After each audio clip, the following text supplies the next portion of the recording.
Hello. Calling in. How's it going? Making a phone call. Is it a phone call? Yeah, I'm like... you ever do hand signals? Or like, you're like, I don't know, it's getting a bit late, so I'm, Have I ever done hand signals? I think so.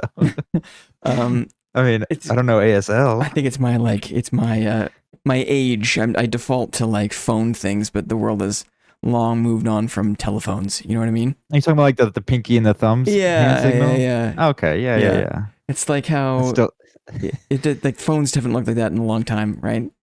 That's true. They're all just bricks now. Mm-hmm. Yeah, you don't put like a flat hand to your ear. Be like, oh, make a quick phone call. You're like a flat hand. No. Just slap your face. Yeah. You know sometimes like UI has like icons for like save, and it's like a disc. It's like a 3 1/4. A floppy disk. Yeah. It's like I don't know. People don't know what that is anymore. No, that is a relic. How's your week going, man? Do you ever have a chance to go surfing midweek? Is that like a thing that you do during the week, or is it like a weekend thing?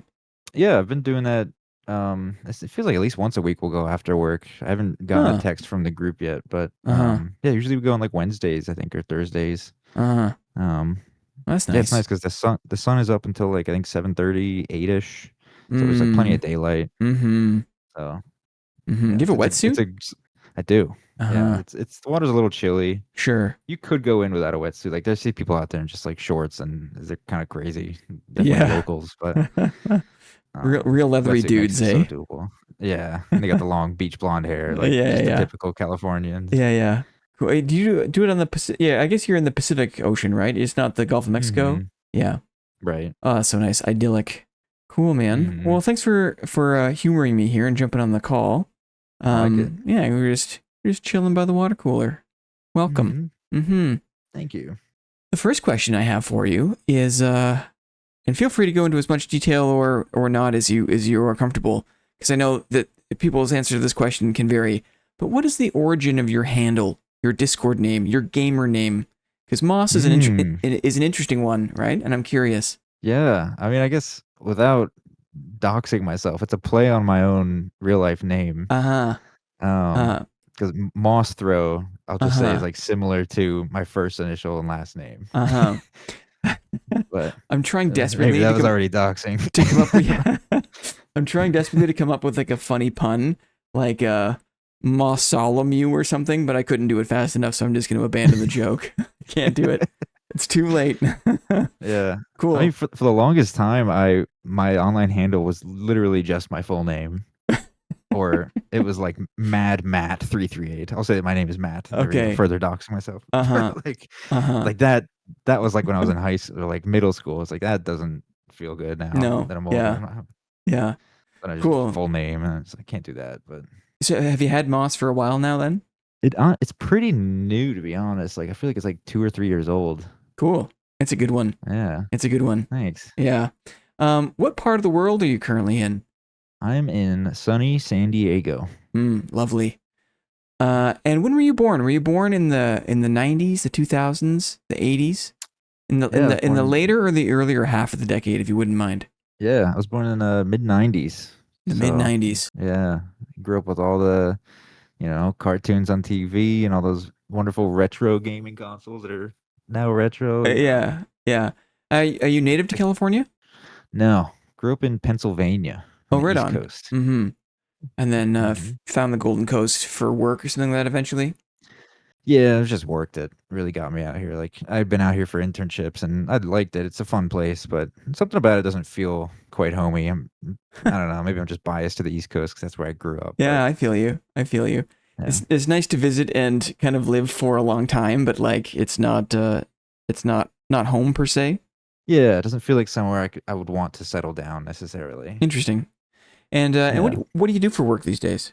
I am an engineer for a primarily aerospace consulting company. Whoa. Mm-hmm. We got a rocket surgeon on our hands. I know. For being in that field, I don't use that joke enough. It's a good one. Because it's so cheesy. Yeah, I'm sorry. It's not rocket surgery. Yeah. I know that's it. Whatever. It's fine. I'm just gonna let that go. I'll let it go. I'm trying desperately to seem cool and collected, but really Um, this is supposed to be a conversation about gaming, so let me pull it back to gaming. Sure. Can you list your top 1 or 2 types of games you love to play? I mean, I feel like I'm prone to like shooters, like Mm-hmm. first person shooters specifically, because I feel like I grew up playing like Counter-Strike Source on the PC and like, Mm-hmm. but at the same time I did also grow up playing like Call of Duty. I guess that's also first person shooter on the Mm-hmm. Xbox. But Mm-hmm.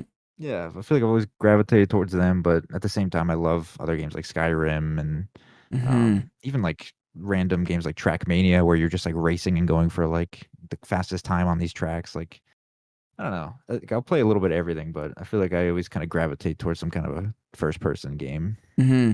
Is that because you like that was the first kind of style of game that you started playing that you really got into, or is it something more about like the gunplay or like the feeling of like firing iron sights, like kind of dueling with weapons, that kind of thing?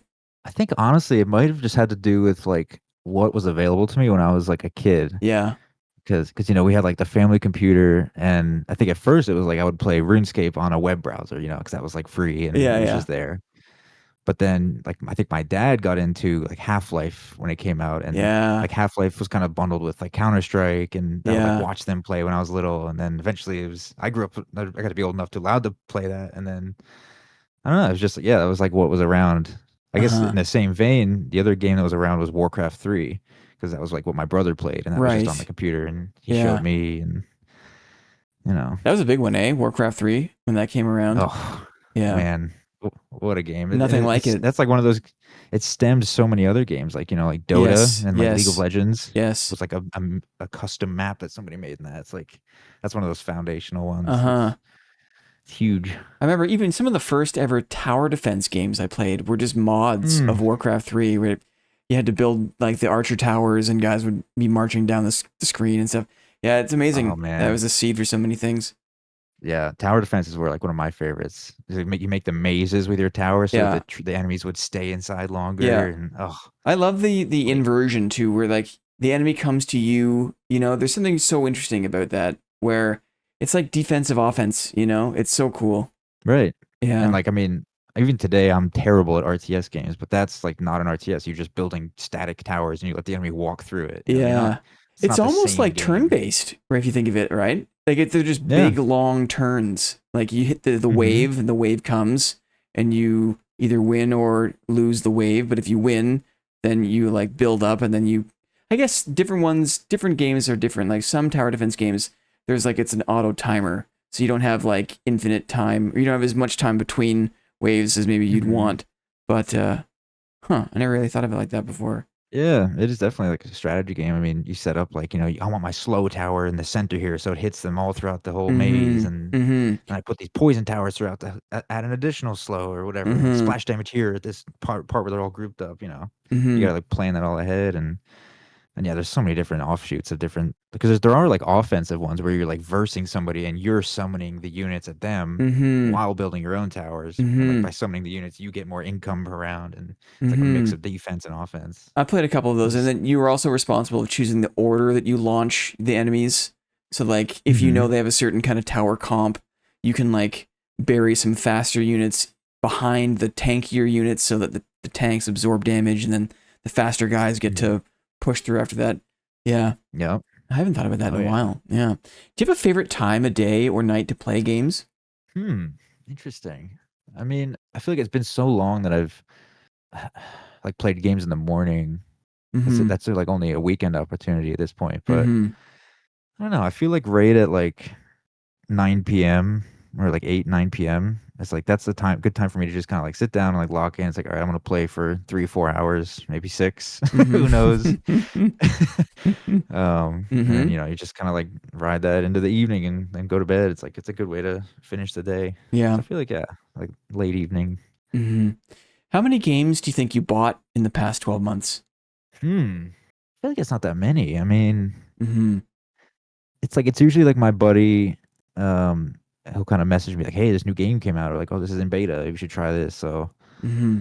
I feel like that's happened a few times, but I don't know. At the same time, like, I mean, during the time where Dark and Darker was enjoyable, that was like the only thing I was Yeah, playing. I know what you mean. So Yeah. yeah, I but only now had it's like Eyes for I'm trying Dad. out. for so long. But now, now we're all kind of like looking a bit further afield, right? Right. Yeah. It's like I'm trying Chivalry. I tried War Tales. I got Loop Hero. It's like I'm trying all these different things. And not every purchase Deltarune. is created equal, right? Like, you can buy a game for $6, you can buy a game for $60. I'm just trying to get a sense. It's interesting as I speak to different people in the community just to gather some data on that. It's interesting to me. How do you feel about PvP in games? I know it's not for everyone. Different people have a different outlook or philosophy on PvP in games. But how do you feel about PvP in games? I like it a lot. I think, I guess it depends on the type of game, because I don't like PvP in like World of Warcraft type games, but like skill-based games, I guess, like the shooters, Counter-Strike, you got, your success relies heavily on your ability to control the mouse and your character's movement. Like, I think PvP in those kind of games is really fun for me because there's that skill ceiling aspect. It's like I can log in every day and like, sure, it's the same game, same maps, whatever, but like I'm still like improving my skill in the game, and to me, like that's like a rewarding kind of, I don't know, aspect of replayability to it. So like PvP is like a more dynamic version of that, because instead of just fighting like hard coded bots that you eventually cheese and figure out how to optimize, it's like you just run into a player that's going to do something completely unexpected or is just way better than you, and like I don't know. It has that aspect of like, oh, this guy was way better than me. I got to get better, and like it kind of drives me. But it's also got negatives to that. Like if the game's got voice comms or text chat, there's a toxicity that just comes in. I am so vulnerable to that stuff. If someone starts chirping me over VoIP, like it try as I might to be level-headed or be calm about it, like I don't know, 9 times out of 10 it gets to me and I play worse, And so my solution for it is just to I usually end up turning it off, which is really too bad because you miss out on some of the moments that would otherwise be maybe go differently or be charming or be like maybe not how you expect if you like, keep VoIP on and actually like speak to people.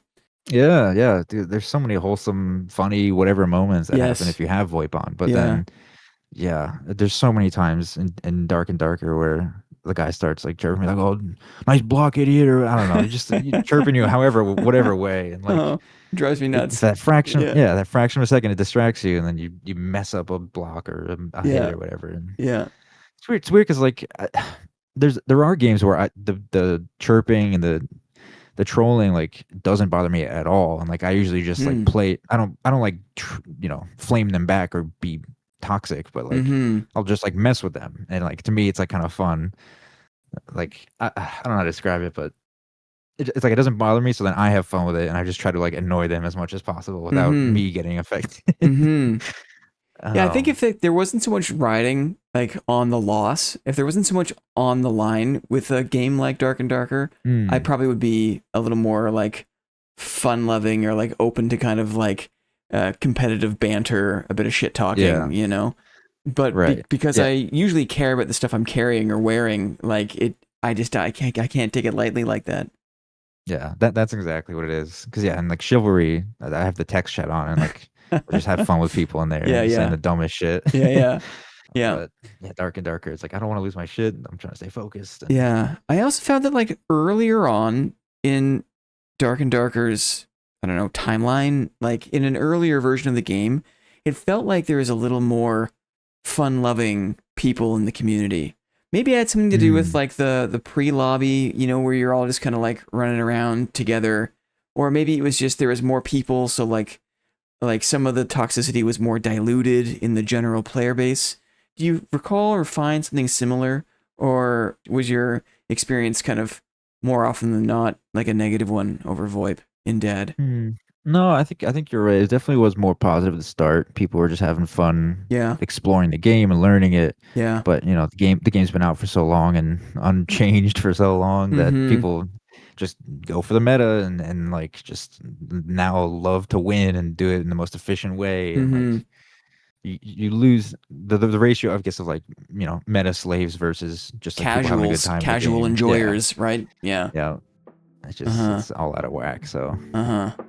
Yeah, definitely don't recommend keeping VoIP on at this point. Yeah. So, any luck? Can you recall one of the most memorable moments from gaming in the past year? Or do you need a little more time to let that cook? Yeah, I do. I was too distracted. No, it's all good. We can let it simmer. We can let it simmer. I don't want to pressure you, right? I got a lightning round. I got a bit of a lightning round. I got a bunch of questions, and you can feel free to, don't feel obligated to go any deeper than you feel is necessary just for some quick responses. Okay. Okay, cool. Lightning round. Here we go. What's your favorite thing to drink? Water. Yeah, fair. Totally. Yeah. I'm a big water lover, water enjoyer. I guess, I mean, okay, I've had really good fruit juices in Panama where the fruit is all incredible. Sure. That's delicious. Yeah. But yes, I don't know. I do love water. It's just my primary thing. No, it's a good thing.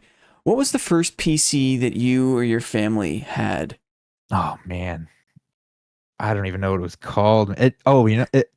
I know that it ran on MS DOS. Yes. You launch it up and it's just a black screen with like a blinking cursor. Yeah. Like, what do I do? What is your request? Yeah. Dad, I want to play Wacky Wheels. Yeah. You got it. He comes in and browse hacks to the mainframe. directory. Yeah. dir. Uh-huh. Yeah. I don't know what computer it was though, but yeah, I just know it ran on DOS. Right. And then eventually, did you get a Windows box, or was DOS part of Windows? Yeah. Right. Yeah, I feel like I went through every operating most system. versions of Windows. It's like Windows 95, Home, XP. Yeah. I don't think I ever had a Vista though. I think I went straight to 7. No, Vista was kind of sketchy too, wasn't it? Yeah, it was I heard sketchy. Mixed things about it. Yeah. Did you have a computer room in the house back in the day? Yeah. The computer room was also the guest room, so there was just like an unused bed. Right. And and the computer. It's so funny. Yeah, we always call it the computer room. It's like, oh, where's your brother, Maddie? He's like, oh, he's in the computer room. You mean your name wasn't Mossy? Where's your brother, Mossy? I just love the sound of computer room. I think it's so funny. The computer room. Mm-hmm. It's so funny. You said the words computer room, and I could smell the computer room from my youth. There's like an iconic smell. You can see the wallpaper, right? It's probably brown or orange or something. How did you know? It's literally the tan wallpaper, tan carpet. That's what it was. That's what it was. Yeah. Would you consider yourself a Nintendo kid or a Sega kid, or if that's a bit before your time, a PlayStation kid or an Xbox kid? I would think I would say Nintendo. We had a PlayStation 1 my brother had growing up, so I guess that was my first console, but then sure, N64 was kind of like when I was a little older, and I played a lot of that. So yeah, the only time I played Super Nintendo was at my cousin's house. He had Super Mario World or whatever that original one was. That's a good game, classic game. Yeah. Oh man, yeah, I remember going over. I mean, it's GameCube, but you would go visit my cousin, and he'd have Super Smash Bros. Melee, Mario Party, and the same thing. I can smell their living room because there's just core memories of going over there playing that. Do you know anything about the I want to say physiology, or what is it about smells that are just so easy to remember?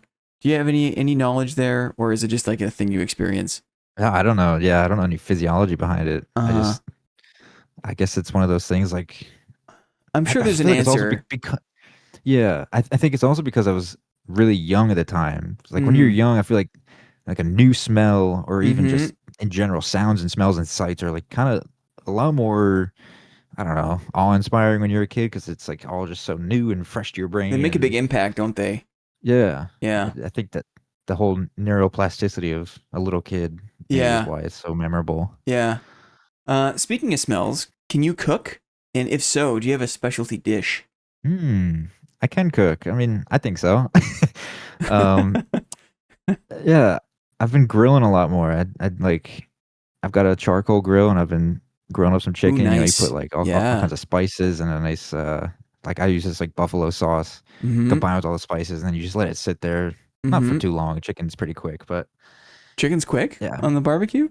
Yeah, it doesn't take too long. I mean, it's an hour and a half. I guess that's not quick, but what are the time scales here? Sorry, I'm thinking compared to a brisket on the smoker. That's an all day thing. Brother's on California time, taking it easy, man. There's a bit of prep, right, for the charcoal grill. You gotta fire it up a little bit. You gotta burn it down. right? Yeah, you get a little chimney, you pour the coals in, a little starter of like newspaper or whatever. Yeah, you get it smoking and hot, and then you pour it in. But like while you're waiting for all that to heat up, you're in the kitchen like prepping the chicken. So then basically this time that's done, your chicken's done. You just throw it on, and then now while that's cooking, you put thermometers in. You go in the kitchen, you cook. I cook up usually like rice with vegetables and beans, and then I have like rice and chicken and beans and veggies like for the week. You know, you I've said been doing that thermometer, a lot. and I think that's like a big secret. I kind of missed the boat on using a thermometer to cook meat, and it's such a big. It takes the guesswork out of it, right? It's no longer about feeling and kind of like just like abstract time, but it's like, no, the inside of this thing has reached like X degrees and that we're good to go. Yeah. I at some point like kind of caved and was like, yeah, I want to get a charcoal grill and start actually grilling because like my dad and my brother are really good at it. And I was like, let me continue the family legacy. So I bought all that stuff, and then I was like, I should get a thermometer too, because if I ever want to do a longer cook, like that's really when you should have it, I guess. But yeah, it's life changing to have a thermometer, especially with chicken. Like people are always so scared of undercooking it and getting it slightly pink, and it can be kind of a bummer, right? I remember as I was at a summer party, friends like family farmhouse, and a friend of mine was on the grill and he's doing these big chicken legs and he serves them up and it's so good. We're like waiting, and then there it is, and then you like start eating it and like the inside is like, it was just not done. And I felt like everyone kind of felt bad. We felt bad for eating it. He felt bad for undercooking it, and it was just kind of like, it's funny how that memory, like, I don't need to reach very far, you know. It's like, right. Yeah. Anyway, I have a similar memory. Yeah, it's like all people are coming over, just hanging out, and I'm grilling the chicken, and then yeah, it's like slightly pink on the inside, and take it off like, oh, uh-oh, guys, vibes ruined. You're all here to eat my food, but might make you sick. Who wants to gamble? Yeah, it's a tough one. So thermometers, good advice. What's the longest gaming session you've ever had? Like butt in chair gaming session.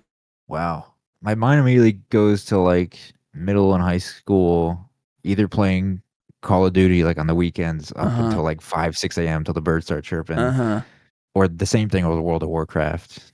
You know, just like staying up all night, and so I mean, I think easily at least 12 hours. Yeah, I think because I come home from school at like 5 or 6, right, and then or I guess like 3. Anyway, start playing at like 5 or 6, and then go till like 5 a.m. So yeah, I feel like I don't know if I've gone past 12 hours.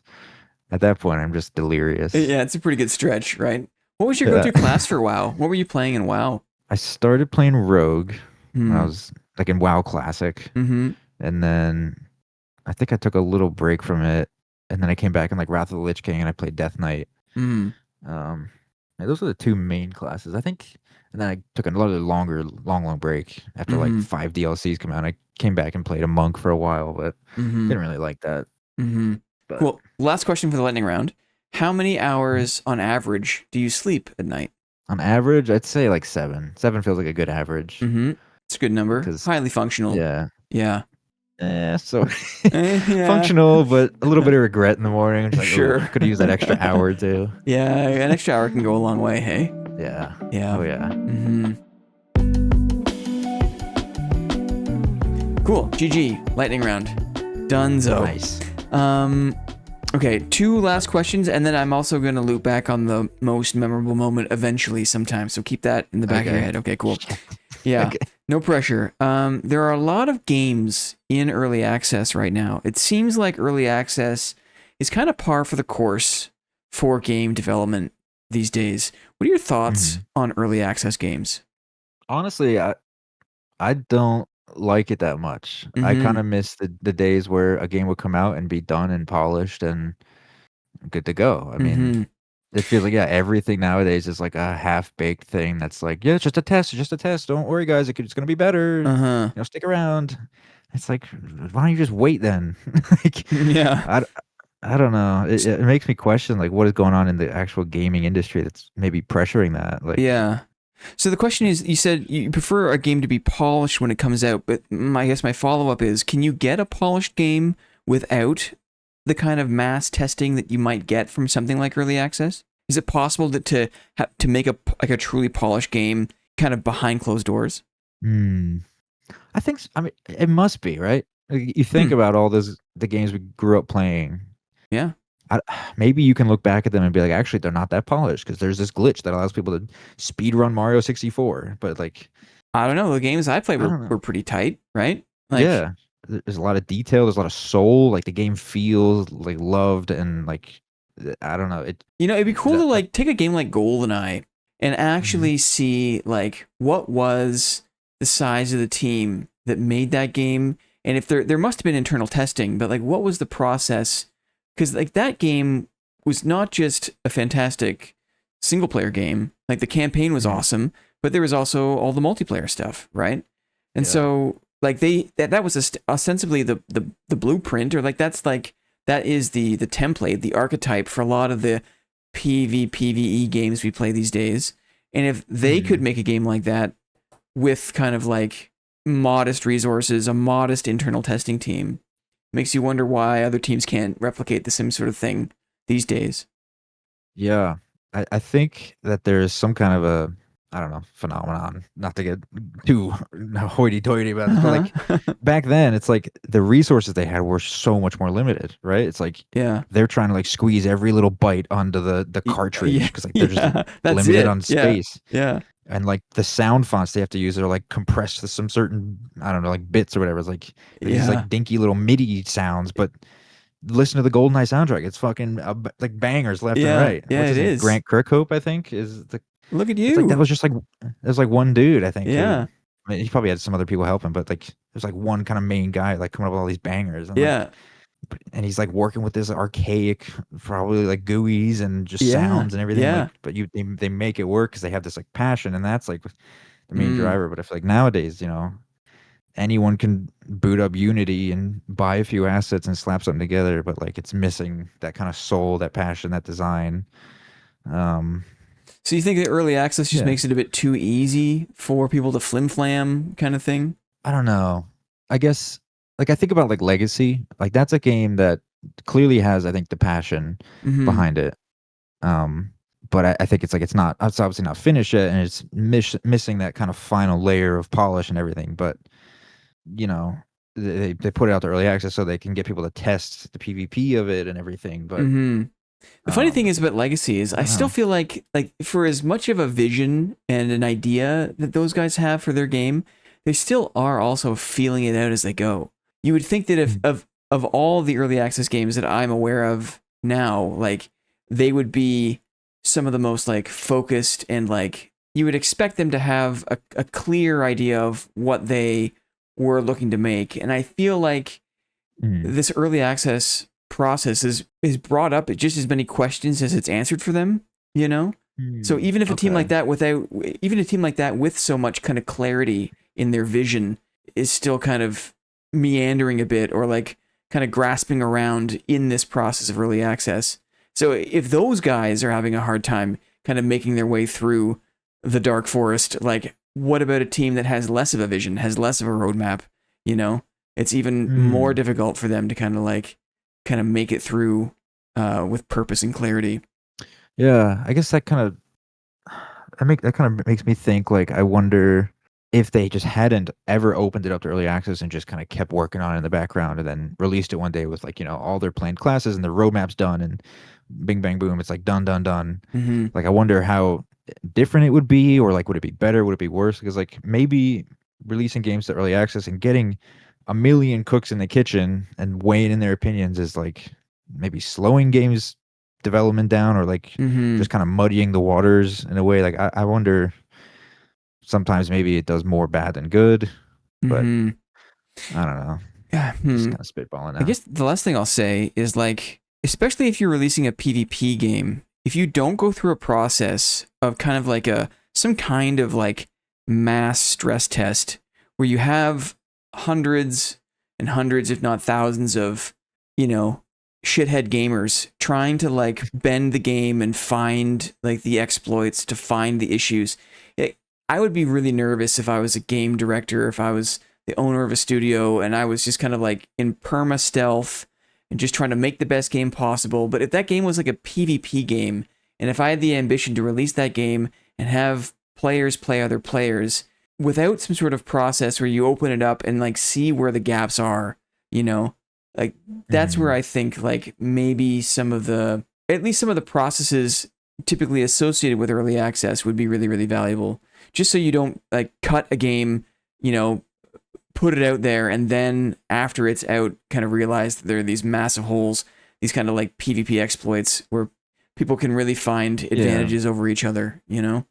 Right. Yeah, because I guess, like, back in the day, like, people had testers. They would hire, like, a small t I don't know how small they were, maybe, like, hundreds of people, but, they would hire people to sit in a room and play their games and be like, "Okay, go run into this corner of the wall and jump over and over and over and see if you can get through it," and you're like they would tell Yeah. people and hire people to, like, try to break the game.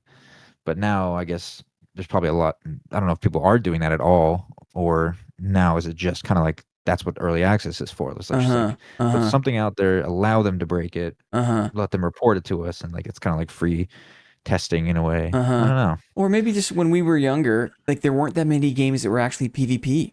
It was a lot of adventure games, a lot of story games, a lot of like, Hmm.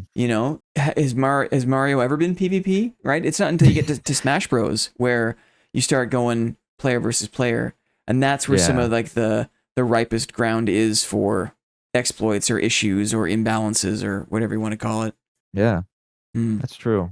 Because yeah, I Mm-hmm. mean, not to get too in the weeds of Smash Bros, but I'm sure that the developers didn't necessarily plan for people to be able to, like, wave dash and, like, doing all these, like, kinda animation canceling things that are Mm-hmm. now, like, what you have to do in Kind of pro baked play. in, right? Yeah. It's like, Yeah. I don't know if that was, like, intended in when they designed it, or, like, that Uh-huh. was just something people found as after it was released, and they're like, "Oh, this is now a thing we have to think about." Uh-huh. Are there Um, any early access games that you're following right now? I mean, Dark and Darker, I guess, but Yeah, sure. besides that, I guess I'd say I'm following Legacy a bit. I'm not, like, Mm-hmm. incredibly interested, but I did enjoy it, like, recently I played, I'm just looking through my Steam library real quick. I Mm-hmm. mean, it's like, at this point, I don't even know, like, some of these games, I don't know if they're still early access, like Valheim, I don't is that know. even Yeah, good still? question. Good question. I look at the patch notes, they're all 0.2, 0.23, it's Yeah, like that tells me it's before its kind of gold standard 1.0 release, right? mhm, yeah, Yeah. so I guess, like, Valheim's on the watch list, Mm-hmm. I guess back in the day, it was like Minecraft was one of those Sure. games, like, that Yeah. that was released in beta. Yeah. I don't know, not too many, to be honest. Mm-hmm. Like you said, like I think we were both bit so hard by Dark and Darker, it just eclipsed so many other things. Mhm. There's a kind of convenience to that, right? When like a game appeals to you so deeply, it's like like all I need to care about is this game. And Yeah. now that it's kind of like falling from grace a little bit, like there's a bit of like trepidation, a bit of nervousness, a bit of like uh-oh, like now what am I Mhm. gonna do? You know? Right. Yeah, it's like, that was my favorite game, and now Yeah. it's like, I gotta find something else. Yeah. I'm Yeah. hopeful, hey, that maybe like there's a bit of a valley we're experiencing, but that at the end of this kind of dark period, like they will settle on some version of the game that will be fun in its own way, that will be like it will be enough of what the game used to be that it'll still feel like the same game, but I don't know. I think that they will come out of it with something at the end of the tunnel here. Yeah. I mean, I think, yeah, we all hope so. Yeah. Um, yeah, I hope that they can figure it out, and somebody at the company loses some ego, and they can, Mhm. you know, Mhm. look at what they have and make it work. So staying on this wavelength, the last question I have for you, in addition to the other one that maybe shall remain nameless if you don't want to, if it's hard to think of the most memorable moment, but the last official question here is, I'm kind of speaking or staying on the same wavelength as Dark and Darker. Is there a specific kind of game that you hope comes out in the next 2 years? Is there like some conglomerate, some kind of game that would just totally float your boat that you would absolutely love to see in the future? Hmm, that's a good question. I mean, I'm, like, immediately leaning towards a Dark and Darker-esque thing, Yeah, right? Like, sure. first person medieval combat with where the hitboxes of your sword are, like, what you're seeing in first person, and you can Mm, manipulate them as you swing, and, like, you know, that whole thing, like, the immersion is there, like, I feel like I'm controlling all those movements, mm-hmm, like, I it's hard to say, like, I feel like I would like any game that just feels good in the hands, if that makes sense, like, sure. it's so hard to, like, qualify what that means, but, like, Uh-huh. if a game has a good engine, it feels good to play. Like their movement is responsive and like it's intuitive and like, but at the same time, yeah, obviously you want to have like a good progression system. You want to have something that draws you back into the game and wants you to go back in for another run and look for the specific item. Like all those systems are good and needed, and I think that's what I would want in my kind of dream game. But at the core of it, it's like the game has to feel good. And I mean, like, yeah, I think the reason I was hooked on Dark and Darker is because even though it was really simple and what it was like it felt good. It does. Yeah. Huh. So I don't know if that was a good answer or not. No, I think it is. I think it is. I think I have definitely a bias for like fantasy kind of medieval type games. You know, magic, swords, bows, and stealth, whatever it is. You know. Did that come from like an early exposure to like D&D as a kid, or like books you read, or just a preference for movies, or what is it about like the medieval fantasy genre that appeals to you? Yeah, I think now that you say that, I think it's got to be the fact that I was like raised on Lord of the Rings. Yeah, like it's a big one. Hey, my brother, watching it all the time, and like yeah, that was like so fundamental in my brain formation. Yeah. So yeah, wicked. Can you think of an awesome moment in Dark and Darker from the past year? I mean, honestly, like it's hard to pick one, but I want to say like the community events you put on where like you get a bunch of your friends into the game together is like, I think it genuinely is like some of the most fun I've had in the game. It's like you're all just like in goblin caves and you're like, yeah, it's just such a blast. But I mean, I can't think of like a specific moment, but there's plenty of moments in that game where it's like you're kind of clutching it out and like your team's gone, but you're like 1v2, 1v3, but you pull it out and like there's just this huge rush. Like that happens a lot. Yeah. I mean, not a lot. I'm not saying I'm a god gamer, but like when it happens, it's like that's like, oh yeah, that's a memorable moment. But at the same time, it's like I can't remember the module I was in kind of thing. But no worries. Yeah, the community stuff is so cool because I feel like for the majority of the time I played Dark and Darker, it was always either by myself or with like a small group. But there's something so kind of game-breakingly magical about knowing that you've stuffed the lobby full of all your friends, because outside of those events, like that never happens, right? Like you so infrequently know the person that you're fighting. Like Dad, for me at least, in regular raids, you're fighting strangers, right? You don't know who those people are. And so you don't realize how rare it is to fight somebody that you know until you're in one of those community situations where you're like, that is Jay, or like, that is Mateo, or that is Moss, right? And it just takes it up another level because now there's a bit of like, you know, personal competition, or like you don't want to totally eat shit because it's somebody you know. Right. Yeah. It brings that kind of friendly competition into it. Yeah. That's very fun. Yeah. Cool, man. What was I gonna say? I forget. So that's what that feels like. I felt kind of stupid because, you know, I want these conversations to feel like, not feel rehearsed, but be like smooth and composed, you know? And so when I start the conversation, I'm just like, hey man, what? Like I'm not doing a very good job. Yeah. Once you get rolling though, it's fine. Yeah, that's it. Listen, I'm sure we could talk for another hour easily, but it is in the later evening for you, and you've been very generous with your time, so I'll let you go. But I'll say thanks for hopping on. Yeah, thanks for sharing a little bit more about young Mossy. I think we learned something. Yeah, absolutely. The smell of my computer room has been revived in my brain. It lives again. Cool, man. Well, you have a great night. Thanks again for your time. We'll see you around. Yeah, man. Talk to you later. Okay, talk to you later.